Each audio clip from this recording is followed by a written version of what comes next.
તો સ્વાગત છે તમારું ફરી એક આજના નવા વિડીયોની અંદર મિત્રો આજના વિડીયોની અંદર આપણે પીએમ કિસાન યોજનાના 23મા હપ્તા વિશે વાત કરીશું 23મો હપ્તો જાહેર સાથે અન્ય સમાચાર જેમ કે પેટ્રોલ ડીઝલ બંધ વરસાદની મોટી આગાહી રેશન કાર્ડ ધારકો માટે મોટા સમાચાર સોનાના ભાવમાં મોટો ઘટાડો બકરીદ રજા જાહેર 28 મેના રોજ બકરીદની જાહેર રજા ખેડૂતોને ડીઝલ નહીં મળે ડીઝલ મેળવવા માટે પુરાવા રજૂ કરવા પડશે સાથે મોંઘવારીનો વધુ ડોઝ દવાઓ થશે મોંઘી જન્મનો દાખલો ફરી ફેરફાર આરટીઈ બીજો રાઉન્ડ આ તમામ સમાચારની આપણે આજના એક વિડીયોની અંદર વાત કરીશું એટલા માટે આજનો આ વિડીયો તમે એન્ડ સુધી જોતા રહેજો આજનો આ વિડીયો તમને પસંદ આવે તો વિડીયોને એક લાઈક કરી દેજો તમે આપણી આ ચેનલ ઉપર નવા હોય તો ચેનલને પણ સબસ્ક્રાઇબ કરી દેજો અને કમેન્ટ કરીને ખાસ જણાવજો કે આપણો આજનો આ વિડીયો તમે કયા ગામમાંથી અને કયા જિલ્લામાંથી જોઈ રહ્યા છો જેથી કરીને આપણને પણ ખબર પડી કે આપણો આજનો આ વિડીયો આ ગામ આ જિલ્લા સુધી પહોંચી રહે છે તો વિડીયોની શરૂઆત કરી લઈએ આજના પ્રથમ સમાચારથી સૌપ્રથમ સમાચારની આપણે વાત કરીએ તો બકરીદ રજા જાહેર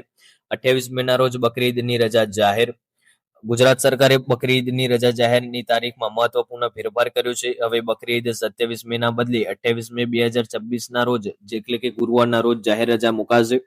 સામાન્ય વહીવટી વિભાગ દ્વારા જાહેર કરાયેલા નવા જાહેરનામા મુજબ 27 મે બુધવારે તમામ સરકારી કચેરીઓ બેંકો બોર્ડ નિગમો અને પંચાયતો નિયમિત કાર્યરત રહેશે સાથે 28 મેના રોજ રજાનું પાલન કરવામાં આવશે વાત કરીએ આગળના સમાચારની તો ખેડૂતો માટે મોટો ઝટકો પેટ્રોલ ડીઝલ નહીં મળે ડીઝલ મેળવવા માટે પુરાવા રજૂ કરવા પડશે ગુજરાતમાં ઈંધણની કટોકટી વચ્ચે સંગ્રહખોરી રોકવા અને અન્ય નાગરિક પુરવઠા વિભાગે નવા આદેશ જાહેર કર્યા છે ખેડૂતોએ ડીઝલ માટે 7/12/8 ચૂંટણી કાર્ડ આધાર કાર્ડ અને ટ્રેક્ટરની આરસી બુક જેવા પુરાવા લઈ જવા પડશે અને વધુમાં વધુ 200 લીટર જ ડીઝલ મળશે સરકારે પૂરતો જથ્થો હોવાનો દાવો કર્યો છે પરંતુ પંપો પર 2 વ્હીલર માટે 50 થી 100 રૂપિયા અને 4 વ્હીલર માટે 1000 રૂપિયા જ્યારે ટ્રકોને 20 થી 25 લીટરની મર્યાદા નક્કી કરવામાં આવી છે વાત કરીએ હવે આગળના સમાચારની તો મોંઘવારીનો વધુ એક ડોઝ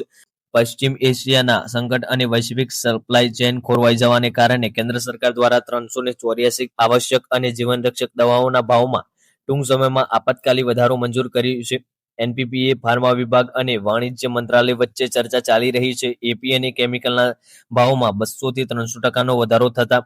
એન્ટીબાયોટિક્સ હાર્ટની દવાઓ પેરાસિટામોલ સ્ટેરોઇડ અને વિટામિન સી જેવી દવાઓ મોંઘી થઈ શકે છે વાત કરીએ હવે આગળના સમાચારની તો જન્મનો દાખલો મોટો ફેરફાર અહીંયા જન્મના દાખલા અંગે પણ ફેરફાર કરવામાં આવ્યો છે કેન્દ્રીય સરકારની નિયમ અનુસાર જન્મના દાખલામાં માતા પિતાના આધાર કાર્ડની વિગતો ફરજિયાત કરી છે હવે જન્મ પ્રમાણપત્ર મેળવવા માટે માતા પિતાએ આધાર કાર્ડ આપવું જરૂરી છે વધુમાં ભવિષ્યમાં તમામ પ્રમાણપત્રો ડિજિટલ સ્વરૂપે જ ઈમેલ પર મોકલવામાં આવશે તેથી અરજદારોએ ઈમેલ આઈડી આપવું પણ ફરજિયાત બનાવવામાં આવ્યું છે આ ફેરફારથી પ્રક્રિયા વધુ સુરક્ષિત પારદર્શક અને સરળ બની શકશે વાત કરીએ આગળના સમાચારની તો આરટીઈ બીજો રાઉન્ડ જાહેર રાજ્યભરમાં પ્રથમ રાઉન્ડ બાદ હજુ પણ 11,044 જેટલી બેઠકો ખાલી પડે છે આ બેઠકો ભરવા માટે હવે બીજા રાઉન્ડમાં પ્રવેશ પ્રક્રિયા હાથ ધરવામાં આવશે શિક્ષણ વિભાગ દ્વારા આપવામાં આવેલી માહિતી મુજબ આગામી 25 મે થી આ બીજા રાઉન્ડની શરૂઆત કરવામાં આવશે સૌથી મહત્વની વાત એ છે કે જે વાલીઓ અગાઉ શાળાની પસંદગી કરી હતી તેઓ હવે બીજા રાઉન્ડમાં પોતાની શાળાની પસંદગીમાં ફેરફાર કરી શકશે આગામી 25 મે થી બીજા રાઉન્ડની શરૂઆત થશે વાત કરીએ હવે આગળ તો હપ્તા વિશે તો સરકાર દ્વારા હજુ સુધી 23મા હપ્તા અંગે કોઈ પણ અપડેટ્સ જાહેર કરવામાં નથી આવે અને જ્યારે પણ 23મો હપ્તો જાહેર કરવામાં આવશે તો સૌ પ્રથમ ઓફિશિયલ વેબસાઇટ pmkisan.gov.in પર મૂકવામાં આવશે